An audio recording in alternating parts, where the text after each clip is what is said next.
স্বাগত প্রিয় দর্শক। আজ ৪ আগস্ট সোমবার।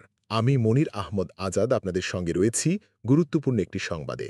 শুরুতেই চলুন দেখে নেই ইতিহাসের এক অবিস্মরণীয় দিনের প্রেক্ষাপট।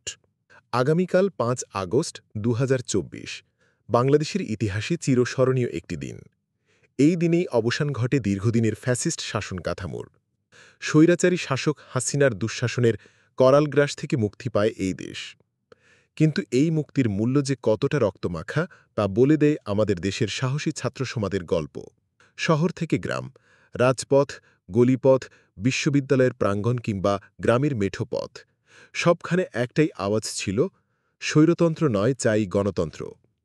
গলিতে প্রাণ হারিয়েছেন অনেক তরুণ, কারা বরণ করেছেন অসংখ্য ছাত্রনেতা, অনেকে আজও নিখোঁজ। তবুও থামেনি আন্দোলন, নড়েনি তারা নিজেদের জায়গা থেকে এক চুলো। যেখানে বড় বড় রাজনৈতিক দলগুলো ব্যর্থ হয়েছে, সেখানে ছাত্রদের জাগরণ দিয়েছে জাতিকে মুক্তির পথ। তারা কোনো দলীয় ব্যানার নয়, বয়ে এনেছে জনগণের দাবি, অধিকার ও আকাঙ্ক্ষার প্রতিচ্ছবি। ৫ আগস্ট ২০২৪ এই দিনটি খোদিত থাকবে ইতিহাসের পাতায় ছাত্রসমাজের আত্মদানের নিদর্শন হিসেবে। আজকের যে রাজনৈতিক মুক্তি আমরা উপভোগ করছি, তার প্রতিটি ধাপে আছে ছাত্রদের রক্ত, ঘাম আর অপরিসীম সাহসিকতার ছাপ। এই দিন শুধু স্মরণ করার জন্য নয়, এই দিন হবে আগামী প্রজন্মের জন্য এক চিরন্তন অনুপ্রেরণা।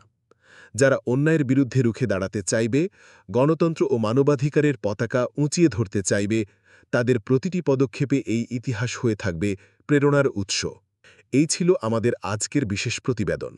সামনে আরও খবর নিয়ে আমরা আবারও হাজির হব। আপনারা দেখে যাবেন চ্যানেল টঙ্গাবতী। আমি মনির আহমদ আজাদ সবাইকে শুভেচ্ছা জানিয়ে বিদায় নিচ্ছি। ভালো থাকুন, সচেতন থাকুন। বাংলাদেশ বাঁচুক মানুষের অধিকার ও গণতন্ত্রে।